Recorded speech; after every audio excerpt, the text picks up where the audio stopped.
Bom, gente, essa noite, no projeto piloto de educação continuada online da SBNC, que eu brinco que não é mais um piloto, já alcançou velocidade cruzeiro, né? Nós vamos falar sobre ultrassom neuromuscular como complemento da neurologia e da neurofisiologia clínica, quando a gente faz avaliação de músculo usando essa ferramenta, tá? Eu não me canso de dizer que a gente está começando isso um pouco atrás do que o mundo começou, né? Isso não é diferente para outras coisas na medicina, a gente sempre está um pouquinho mais atrás, porque as coisas demoram realmente a chegar aqui no nosso país, infelizmente, por várias dificuldades, e no caso do ultrassom, pelo preço dos aparelhos, pelo perfil dos equipamentos que também demoraram a ser mais adequados para o neurologista e o neurofisiologista.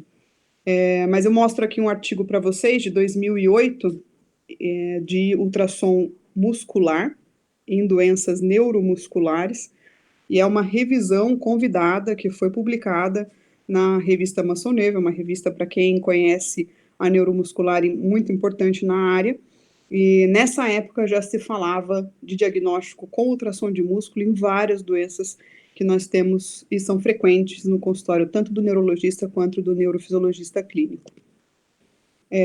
Nesse artigo, que também é de 2008, eles mencionam, inclusive, uma mudança de paradigma, que ele coloca no início do artigo, né, do quadrado para o cubo, ou seja, uma mudança de visão de bidimensional para tridimensional, como uma comparação da análise somente neurofisiológica, que é funcional, e a adição da análise morfológica e anatômica para a melhora do diagnóstico. Aí ele diz que o ultrassom ele muda o diagnóstico diferencial clínico, aqui eu grifei em vermelho, e o manejo do paciente em um alto número de apresentações atípicas, né, de doenças. E realmente ele fornece informações que só, às vezes, a neurofisiologia não consegue fechar em toda a apresentação e o desafio diagnóstico ali, fechar o diagnóstico completo. Todas as vezes que eu falo de ultrassom de nervo e músculo, eu me sinto como nessa figura, assim, começando uma escalada de uma montanha muito grande. Me deu essa impressão muito nitidamente quando eu comecei a fazer isso, e muitas pessoas me falaram que era um pouco de maluquice minha de trazer isso para cá, porque o aparelho de ultrassom era muito caro, porque isso nunca ia acabar virando uma rotina aqui no Brasil, que a gente não tem, né, perfil para isso. Mas a própria evolução dos eventos no mundo todo acabou abrindo os olhos de todo mundo para a necessidade de melhorar o nosso diagnóstico com a adição da imagem, né? Várias outras especialidades na medicina já fizeram isso, a cardiologia já fez, a mastologia já fez, a endócrino já fez, a ginecologia e obstetrícia já fez, e a neurologia ela estava atrás nesse quesito, né? Não usando a imagem aqui no Brasil. Fora do Brasil, isso já tem mais de 25 anos que é feito, tá? E para vocês terem uma ideia, o artigo que fala sobre ultrassom muscular, eu vou mostrar para vocês daqui a pouco, em pacientes com Duchenne, é de 1982. Então, nós estamos bastante atrasados, né? Óbvio que eu não estou aqui fazendo nenhuma apologia ao uso único do ultrassom para diagnóstico de doenças musculares e neuromusculares, tá? Existe um valor muito grande da eletroneuromiografia no diagnóstico na neurologia, tá? E esse valor ele não pode ser retirado da avaliação funcional e não pode ser substituída somente pela avaliação morfológica. Tá? Então, existem coisas nas miopatias que precisam, ainda assim, mesmo que você não consiga dizer com a eletroneuromiografia é uma miopatia, você precisa excluir algumas coisas e avaliar outras que são importantes. Então, para quem não é eletroneuromiografista e está acompanhando a aula, só para vocês saberem, existem padrões no estudo de agulha que nos guiam para poder laudar essa análise dos músculos examinados como miopatia, como um padrão miopático, tá?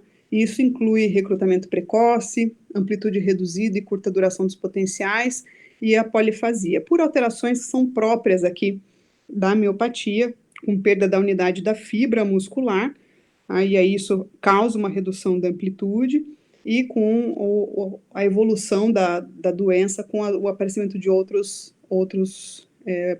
comemorativos, aí, outras características de potencial.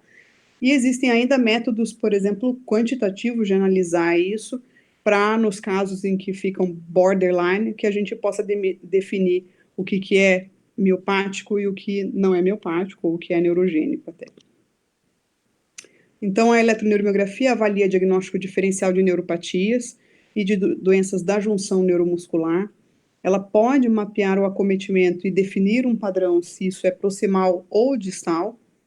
Pode mostrar alterações mesmo em músculos que são clinicamente normais, tá? E avalia a presença de atividade espontânea e de descargas de alta frequência, que são importantes no diagnóstico diferencial.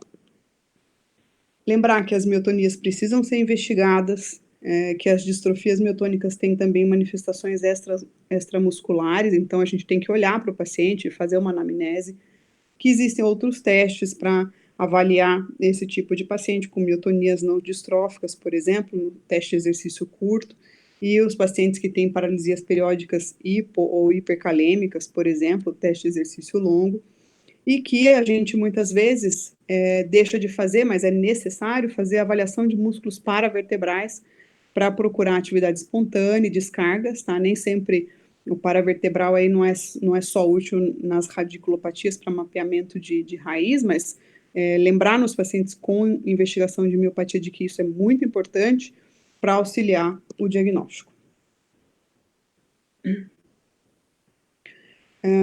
Essa é uma outra revisão convidada de ultrassom em doenças miopáticas. Esses dois autores trabalham bastante com ultrassom e são neurofisiologistas também. E eles chegam à conclusão, então, de que o ultrassom de músculo é uma extensão do exame físico-neurológico, que ele pode ser realizado à beira de leito, mesmo em pacientes que não podem ser deitados por contraturas, por exemplo, e ele pode ser realizado em várias regiões do corpo muito rapidamente. Isso a gente tem feito de rotina no ambulatório de miopatias na USP, e é essa nossa conclusão também, que ele se tornou, na verdade, uma ferramenta para o clínico para estender o exame na hora ali da avaliação do paciente, na hora da avaliação no consultório. É claro que é necessário treinamento para a interpretação das imagens, isso não vem só de você ler um artigo e você pega o aparelho e começa a fazer o exame. O ultrassom ele tem um perfil de alterações e de normalidade que ele precisa ficar gravado na nossa cabeça como alguns templates que a gente sempre procura para fazer diagnóstico ou descartar diagnósticos, tá? Então, para isso é necessário experiência com a avaliação das imagens. Você tem que ter o aparelho transdutor adequado e tem que manter parâmetros de imagem fixos, porque se você ficar mexendo na sensibilidade da imagem, por exemplo, você pode mudar totalmente a característica do que você já considera como normal ou anormal numa imagem de músculo, tá? Tem que ter conhecimento sobre formação de imagens, sobre artefatos e como, inclusive, retirar esses artefatos para não prejudicar a sua imagem, e tem que ter experiência com avaliação de músculos, porque eles têm características diferentes. Então, não dá para a gente achar que quando você analisa bíceps braquial, isso vai ser igual você analisar um gastrocnêmio medial, por exemplo. Eles são totalmente diferentes na característica do ultrassom. Então, isso exige bastante experiência com normais antes de que a gente veja patológicos, tá? Como vantagens, é um exame de baixo custo que pode ser repetido facilmente. Um aparelho de ultrassom num ambulatório como aquele da USP, por exemplo, é uma ferramenta extremamente valiosa, porque o custo dele e a facilidade que ele prevê na hora de avaliar o paciente, comparado com a necessidade de você ter que mandar todos os pacientes para a ressonância para conhecer o padrão de acometimento muscular, ele não se compara, tá? E ele ajuda muito na condução clínica ali dos pacientes, tá? A gente começou a fazer isso de uma forma tranquila e vamos aprender juntos e tudo mais, e isso virou, na verdade, uma rotina no ambulatório, e é difícil agora a gente fazer a avaliação dos pacientes sem ter a imagem de músculo. Os próprios residentes já na hora que fazem a avaliação já querem me chamar para saber o que está acontecendo, tá? Pode ser realizado em pacientes com implantes metálicos e com dificuldade de posicionamento na ressonância, como esse paciente que está aqui do lado esquerdo da imagem, né, que não entra num aparelho de ressonância magnética, né. Existem características que definem um músculo normal, então, no inglês, eles colocam isso como starry night, que é uma noite estrelada, né. Esse músculo, ele tem fibras musculares que são escuras, hipoecogênicas, então aqui está o bíceps braquial, tá. As fibras são mais escuras em relação ao osso, aqui, ó, vocês vejam a cortical do húmero é hiperecogênica, né, branca, tá? E com septos fibroadiposos, que são tecidos conjuntivos naturais aqui do tecido muscular, que são hiperecogênicos, tá? São de tecido, de um tecido que tem menos água do que a própria fibra muscular. A fáscia muscular normalmente é bem demarcada, ó, vocês veem aqui uma fáscia, aqui a fáscia do braquial, tá? E o sinal ósseo também bem demarcado, produzindo uma sombra para estruturas mais profundas. Então, tudo que a gente vê aqui abaixo desse sinal ósseo, ele não é uma imagem real, ele é uma imagem artefatual, tá? Porque o osso, ele reflete quase tudo da onda de ultrassom que chega nele, tá? Existem alterações que são relacionadas ao envelhecimento, então, após os 50 anos, a ecogenicidade do músculo aumenta, então, vocês veem aqui do lado esquerdo, é o braço de uma pessoa jovem, o nervo mediano aqui entre o flexor superficial e o profundo dos dedos, com uma boa visualização, então você consegue que o próprio músculo seja um bom contraste para a visualização desse nervo, tá? E após, essa paciente tem 65 anos, você veja que o próprio músculo está branco, né, hiperecogênico, e ele já não serve mais como um bom contraste para a diferenciação do nervo, tá? Essa alteração é esperada, e a gente tem que sempre ter na cabeça, quando avalia o paciente, qual é a alteração que a gente espera em relação à idade. Então, não basta só a gente ter na nossa cabeça todos os canvas de um ultrassom de pessoas normais, jovens. A gente tem que fazer ultrassom de pessoas com todas as idades, para que você tenha na sua cabeça direitinho qual é a imagem esperada para aquele músculo. E, claro, sempre estender o exame, porque isso é uma ferramenta que a gente pode, no ultrassom, usar a extensão do exame com muita facilidade, né? E rapidez, inclusive. Lembrar que o volume muscular diminui com a idade, principalmente bíceps braquial e quadríceps nos homens, e o deltoide nas mulheres, tá? E essa é uma característica normal. Então, se você olhar o músculo substituído por gordura, esse tipo de músculo que eu estou mencionando, lembrar que isso pode ser só um efeito da idade mesmo.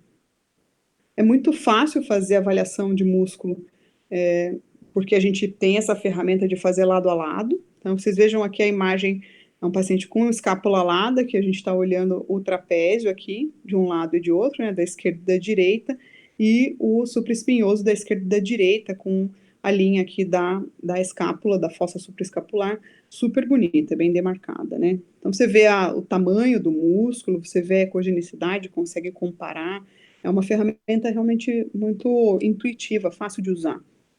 E naquele mesmo paciente, a gente está avaliando aqui a causa da escápula alada desse paciente, é uma lesão do nervo torácico longo. Então, a gente tem aqui o grande dorsal, o músculo dos dois lados, o lado esquerdo e o lado direito, e o serrátil anterior aqui em cima da costela. Então, tem costela, o intercostal e aqui a pleura e o pulmão, tá? A pleura é hiperecogênica, o pulmão, inclusive, com linhas reverberantes aqui, e vocês o anterior aqui do lado esquerdo normal, e do lado direito hiperecogênico, menor a espessura do músculo, e com uma característica neurogênica que é comum, que é essas partes hipoecogênicas alternadas com partes hiperecogênicas. Então, partes mais escuras alternadas com partes mais brancas, tá? Isso é uma característica de um padrão neurogênico. Nesse caso aqui, a mesma coisa, um outro paciente com um acometimento do romboide, fazendo a escápula alada, e vocês veem a diferença do trapézio, que está super normal, em relação ao romboide, e aquele padrão heterogêneo que eu falei para vocês, com partes mais hipoecogênicas e partes hiperecogênicas, tá? Que é característico do padrão neurogênico. Não é só para esse tipo de músculo grande que a gente tem auxílio, a gente pode comparar também músculos da mão, por exemplo, que são às vezes de difícil exame. Aqui, o flexor curto do polegar, com o tendão do flexor longo passando no meio dele, a porção superficial é inervada pelo mediano, a profunda pelo ulnar, tá? E a gente muitas vezes usa o contraste entre essas duas porções para definir ou lesão do nervo mediano ou lesão do nervo ulnar, e aqui um padrão neurogênico da cabeça superficial, que é inervada pelo mediano, com aquele padrão que eu acabei de falar para vocês também, né? Heterogêneo, com áreas hipoecogênicas alternadas com áreas hiperecogênicas. E agora a gente vai falar de músculo em si, tá? De ultrassom em doenças miopáticas. Então, lá no começo, quando eu falei para vocês do artigo de 1982, era esse artigo aqui, tá? O Heckmann, ele foi quem teve a visão de fazer a avaliação com ultrassom para as crianças com distrofias musculares, né? E ele publicou isso, e a alteração que ele viu no ultrassom, que era o músculo se tornar cada vez mais hiperecogênico, de uma forma homogênea, ela se deve, na verdade, à substituição do músculo por tecido adiposo.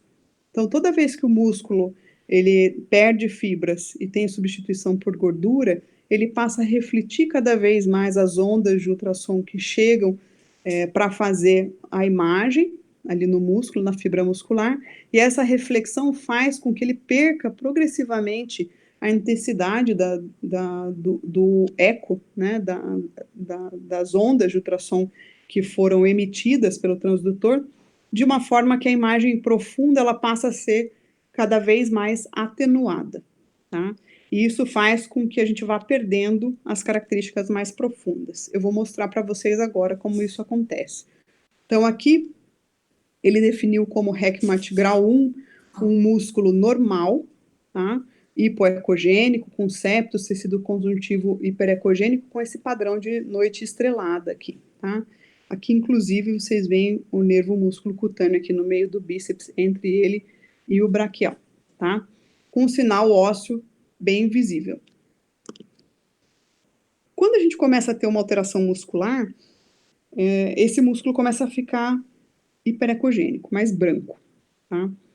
Ainda com um sinal ósseo visível, isso é definido como um grau 2, tá? E aqui a gente consegue até ver o contorno do osso, por isso que eu sei que é um grau 2, porque quando a gente passa para o grau 3, o osso é até difícil de enxergar, né? Vocês vão ter que acreditar em mim. Isso aqui é porque eu fiquei ali passando o transdutor para cima e para baixo, angulando até eu conseguir realmente ver aqui o sinal do fêmur, aqui é o reto femoral do paciente, aqui é o vasto intermédio, tá?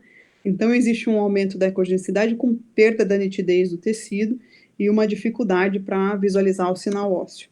E quando a gente chega num Heckmann 4, a gente já não consegue mais visualizar os tecidos profundos. Então, você veja que aqui é o deltoide, o húmero não está profundo demais, né, nessa localização, e você não consegue visualizar o húmero de tamanha é a substituição gordurosa nesse músculo e a reflexão das ondas de ultrassom.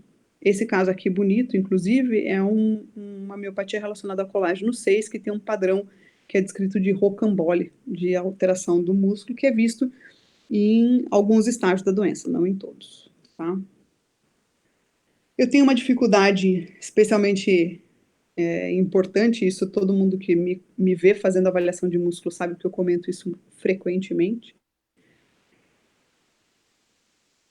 Heckmann. Então, o pessoal sempre usa a linha da tíbia, eu acho muito melhor usar a fíbula como um marcador, porque ela tem músculo em cima dela, e aqui a inserção, a incidência das ondas, ela é perpendicular, ela não é perpendicular, perdão, à tíbia, então ela sempre aparece bem demarcada mesmo quando o músculo está muito alterado, tá? Então eu prefiro usar a fíbula para definir Heckmann quando a gente fala de tibial anterior. E por isso eu falo para vocês que cada músculo tem a sua característica, tá?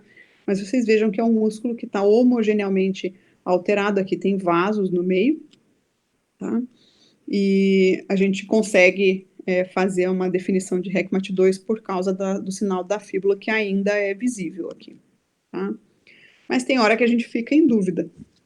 Por exemplo, nesse caso, você consegue ver rádio una aqui, flexores no antebraço, e a gente fica meio no meio do caminho entre um RECMAT2 ou um RECMAT3. Então, você até que consegue ver o osso bem, mas não tão bem, e parece estar muito mais hiperecogênico do que eu esperaria com o RECMAT2. Então, eu costumo brincar que daqui a pouco a gente vai começar a usar RECMAT2+, 2-, ou 3+, 3-, e o pessoal no ambulatório hoje já tem essas mesmas dúvidas quando me vê fazer o exame.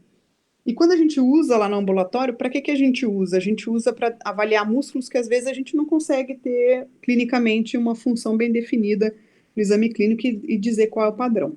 Então, nesse caso, por exemplo, o reto femoral está muito bonito, vasto intermédio acometido, vasto medial acometido, tá? Então, a gente correlaciona com o padrão que a gente já tem conhecido de imagem de ressonância e já vai atrás de um tipo específico de miopatia para esse paciente. No colágeno 6, a mesma coisa, né? O padrão de rocambole aqui desse acometimento mais externo e às vezes fazendo uma nuvem no meio do músculo, que eles chamam mesmo de padrão em nuvem, tá? E nem sempre isso é tão claro no exame físico, mas no ultrassom fica muito claro da gente definir, né? Aqui um flexor superficial dos dedos com um volume muito bom e o flexor profundo muito alterado, tá? E existe uma dificuldade aqui, que é toda vez que a gente avalia músculos mais profundos, a gente tem que dar um desconto na hiperecogenicidade, porque já existe uma certa atenuação no ultrassom de alta frequência, tá? Não no ultrassom de baixa frequência, que ele é feito para alcançar tecidos mais profundos. Mas no ultrassom de alta frequência, que é feito para estruturas mais superficiais, a estrutura mais profunda, ela é sempre um pouquinho mais esbranquiçada do que o normal. O que a gente faz? A gente flete o antebraço sobre o braço, tá? E aí a gente avalia o flexor profundo usando a face posterior e medial do antebraço, de forma que o flexor profundo dos dedos, ele fica do lado do flexor ulnar do carpo, tá? E esse padrão, flexor profundo alterado e flexor ulnar do carpo normal, é muito característico da miopatia por corpos de inclusão. Então, existem alguns truques aí também na avaliação dos músculos, né? A gente também pode usar, além de olhar e dizer se está alterado ou não, uma avaliação quantitativa. Esse é um software que você pode baixar gratuitamente, é do NIH, chama-se ImageJ. E com o ImageJ você seleciona a área que você quer que ele faça a análise do histograma de branco e preto, e ele te dá aqui o histograma, o quanto ele está mais perto do espectro preto desse histograma e o quanto ele está mais perto do branco. Então, vocês vejam que nesse padrão aqui, por exemplo, da direita, que é um padrão neurogênico, vocês vejam aqui, ó, tem áreas hipoecogênicas alternadas com áreas hiperecogênicas, tá? Esse é um paciente com atrofia muscular espinhal. E na análise do espectro, vocês veem aqui que o histograma ele fica uma base larga, porque ele tem essa ecovariância aqui, de hipo e hiperecogenicidade, tá? Mas ele fica muito mais próximo da parte branca do histograma, tá? Então, comparando as duas imagens, da esquerda com a direita, o histograma dá para ver bem direitinho a diferença entre as duas características do músculo. Ajuda, então tem que lembrar que a ressonância é superior para a detecção de patologias com aumento intramuscular de fluidos ou alterações inflamatórias agudas, tá? Então, o que importa aí é saber qual o melhor método para ajudar o paciente, que vai fazer com que tenha o melhor resultado para o paciente, tá?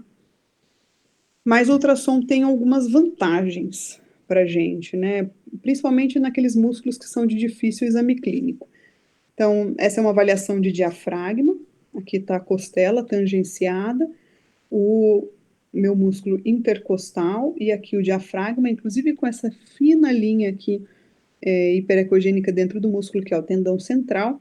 E quando o paciente faz a inspiração forçada, aqui está chegando a linha hiperecogênica da pleura, já com o pulmão hiperecogênico aqui, em contraste com o fígado, que está aqui embaixo, e nos dá um bom contraste para a gente ver o diafragma, tá?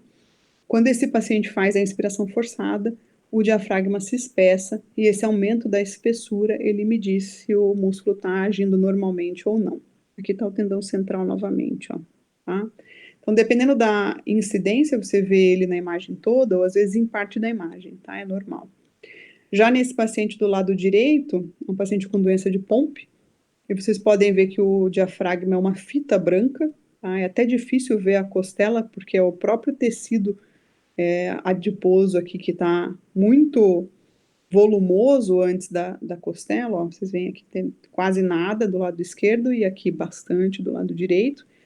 O intercostal é menos afetado que o diafragma, e quando você pede para o paciente fazer uma inspiração forçada, esse diafragma até sobe na imagem, porque existe um movimento paradoxal, né? E ele não se espessa, tá? Existe, então, um índice de espessamento, a gente calcula isso, né?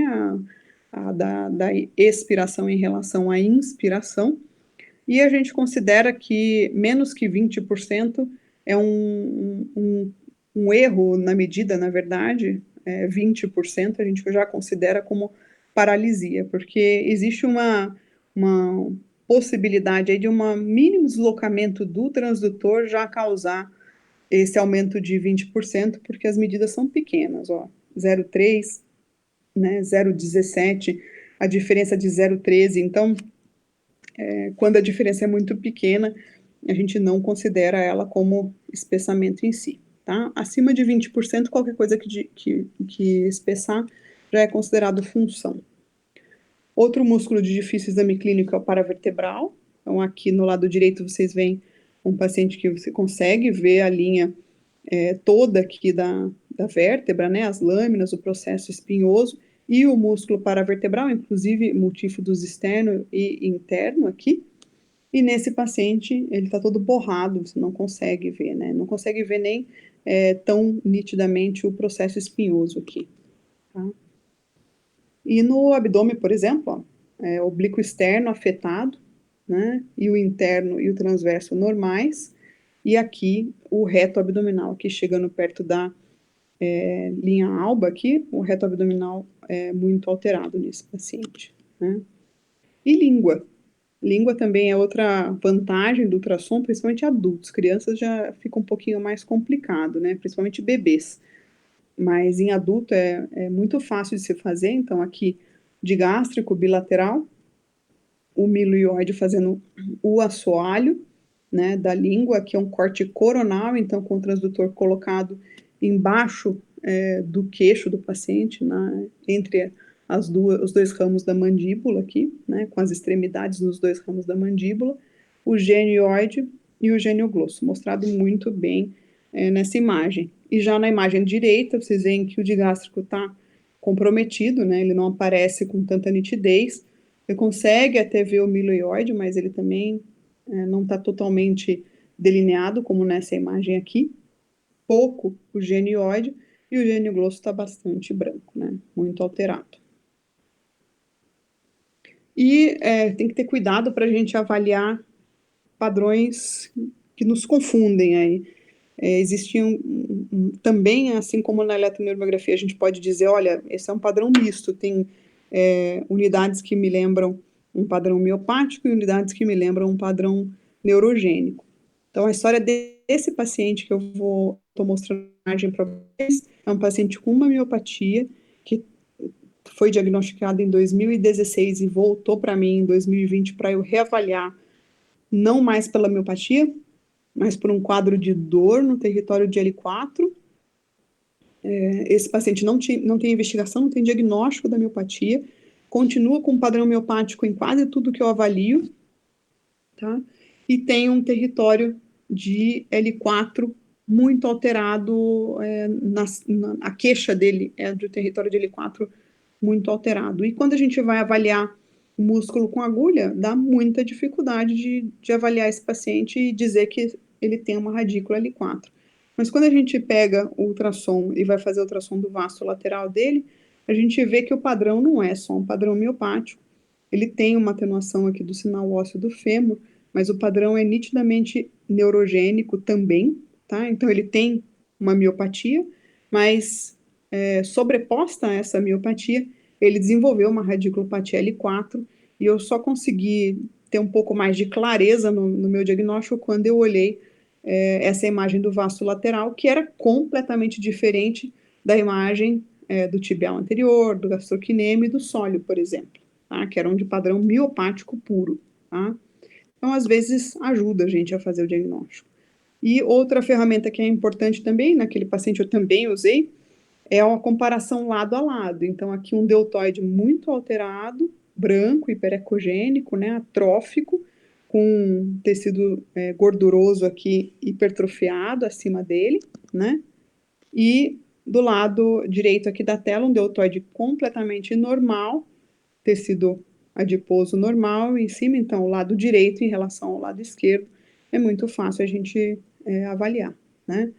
E lembrar que essa desproporção do tecido subcutâneo ou gorduroso em relação ao músculo, ela não vai poder ser usada, tá, como definidor de atrofia, padrão neurogênico, etc., em bebês e em pacientes obesos. Cuidado, tá?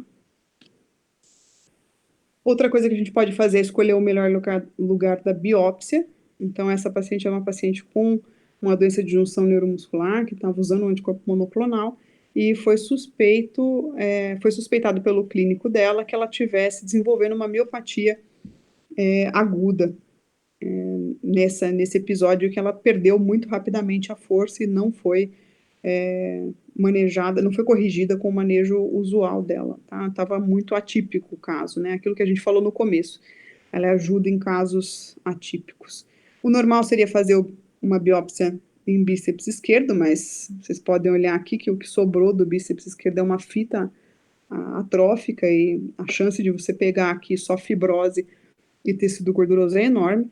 E foi decidido fazer no bíceps direito, numa região mais cranial, bem superior, foi feito pelo cirurgião plástico, a biópsia, inclusive, porque é um local muito mais profundo e superior do que é o normal para a aquisição da amostra da biópsia.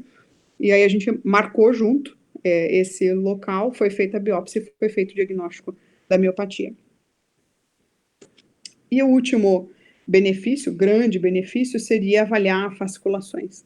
Obviamente que essa imagem aqui, ela mostra um campo muito maior do que o raio de detecção da nossa agulha, então ela me permite fazer diagnóstico muito mais facilmente do que o normal com a eletroneuromiografia. Então, vocês podem questionar isso, mas quem faz eletroneuromiografia sabe que às vezes você está olhando a fasciculação acontecer, você coloca a agulha e simplesmente não tem o registro daquela fasciculação. É frustrante, é bastante frustrante, e quando você olha com ultrassom, fica tudo muito mais fácil. Né? Vocês vejam que eu não estou mexendo aqui, o transdutor está paradinho, e só o músculo está mexendo, e a gente pode fazer essa classificação, inclusive dividindo esse músculo em quadrantes, e olhando as fasciculações em cada quadrante, ou contando elas em 2 minutos, assim como a gente faz com a fasciculação mesmo.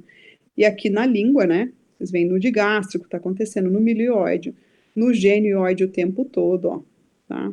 Então é muito fácil fazer esse diagnóstico. Aqui vocês veem que tem um balanço na língua, tem um balanço da imagem normal aqui, porque o paciente usa muito às vezes no estágio aqui na esclerose lateral amiotrófica, a musculatura acessória para fazer a ventilação, então ele não consegue ficar totalmente parado para fazer o trabalho, tá? E nem sempre o que mexe é fasciculação, cuidado, tá? Esse é um paciente com descargas miocímicas aí, mioquimia, tá? Provavelmente uma ISAX, uma síndrome de ISAX, e a gente foi chamado para avaliar uma compressão de nervo pelo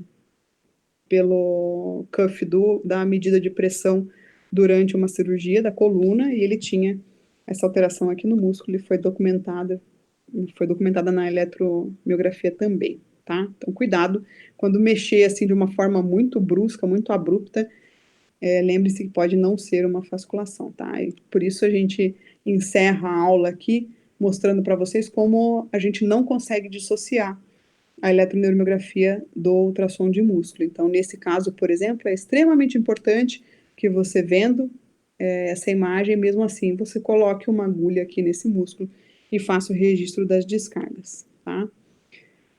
E a gente pode ter o auxílio aí do ultrassom também calculando a distância para fazer o exame de agulha para evitar complicações, como no ultrassom do diafragma, por exemplo, você pode medir a distância entre a pele e o diafragma e já tendo uma noção de onde está esse músculo e aonde está a pleura, né, fazendo a respiração ali, registrando com o ultrassom.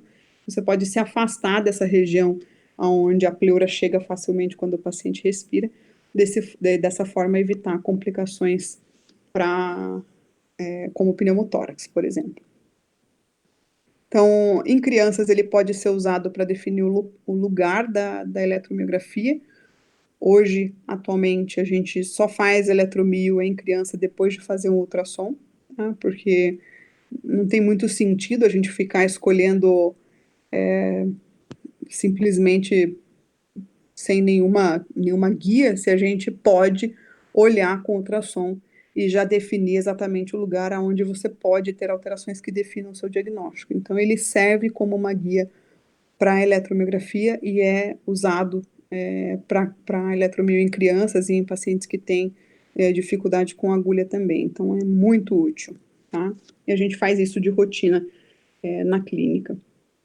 Eu sempre finalizo dizendo que mudar um paradigma de diagnóstico e o conforto que a gente tem já fazendo a eletromiografia, adicionar um novo método é um desafio, um novo aprendizado é um desafio, é um aprendizado de uma área diferente que envolve conceitos radiológicos, estudo de física e acostumar você com o método, com um aparelho diferente. Eu sei que é difícil, mas eu desejo para todos vocês que o medo da queda não seja maior que a vontade de voar e que vocês possam ter a experiência de trabalhar como eu trabalho hoje, com esse método ajudando muito no meu diagnóstico na eletroneuromiografia. Muito obrigada.